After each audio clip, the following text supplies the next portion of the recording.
Nova. ഇത് എൻ്റെ twin sister Luna. അതെ, ഇത് എൻ്റെ കഥയാണ്. എൻ്റെ ജീവിതത്തിൽ നടന്ന കുറച്ച് ക്യൂട്ട് മൊമെൻറ്റ്സ്. ആരോടും പറയാതെ നാട് വിട്ട് ഞങ്ങളിപ്പോൾ വേറൊരു നാട്ടിലെത്തിയിരിക്കുകയാണ്.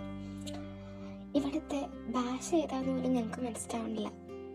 കുറച്ച് മുറി ഇംഗ്ലീഷ് കയ്യിൽ വെച്ചുകൊണ്ടാണ് ഞങ്ങളുടെ നാടകം. ഞങ്ങളുടെ കയ്യിൽ വളരെ കുറച്ച് പൈസ മാത്രമേ ബാക്കിയുണ്ടായിരുന്നുള്ളൂ. ആ സമയത്താണ് ഞങ്ങൾ ചെറിയൊരു കാർ ആക്സിഡന്റിൽ പെടുന്നത്. ആ കാറ് കുറച്ച് പയ്യന്മാരുടേതായിരുന്നു. അവർ ഞങ്ങളെ അവിടെ അടുത്തുള്ള ഒരു ക്ലിനിക്കിലൊക്കെ കൊണ്ടുപോയി. ഞങ്ങൾക്ക് കാര്യമായ പരിക്കൊന്നും ഇല്ലായിരുന്നുവെങ്കിലും ചെറിയ ചെറിയ പരിക്കുകൾ ഉണ്ടായിരുന്നു.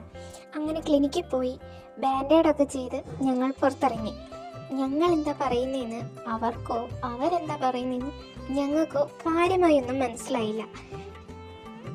അതെ, അവർ എഴുതാൻ ലിയാം, നോവ, ഒലിവർ, ലേവി, എസ്രാൻ, ഓവൻ, ലിയോ.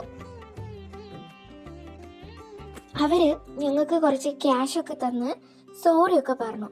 ഞങ്ങളുടെ കയ്യിൽ ക്യാഷ് ഇല്ലാത്തത് കൊണ്ട് തന്നെ ഞങ്ങൾ ആ പണം സ്വീകരിച്ചു. ഒപ്പം ഞങ്ങൾ അവരോട് ചെറിയൊരു സഹായം കൂടി ചോദിച്ചു, താമസിക്കാൻ ഒരു മുറി റെഡിയാക്കി തരുമോ എന്ന്. ചോദ്യം ഇംഗ്ലീഷിലായിരുന്നത് കൊണ്ട് തന്നെ കൂട്ടത്തിൽ ഒരാൾക്ക് കാര്യം മനസ്സിലായി. ഇംഗ്ലീഷ് അവർക്ക് എല്ലാവർക്കും കാര്യമായി അറിയില്ലായിരുന്നു. അങ്ങനെ കാര്യം മനസ്സിലായ ലിയോ മറ്റുള്ളവർക്ക് കാര്യം പറഞ്ഞു കൊടുത്തു.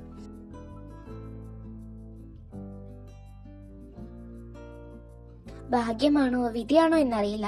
എന്തായാലും അവർ താമസിക്കുന്ന അപ്പാർട്ട്മെന്റിന്റെ അടുത്തുള്ള ഒരു അപ്പാർട്ട്മെന്റ് ഫ്രീ ആയിരുന്നു.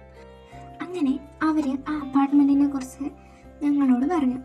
ഞങ്ങൾ ആ അപ്പാർട്ട്മെന്റ് റെന്റിനെടുക്കാൻ തീരുമാനിച്ച് ആ അപ്പാർട്ട്മെന്റ് റെന്റിനെടുക്കുന്നു.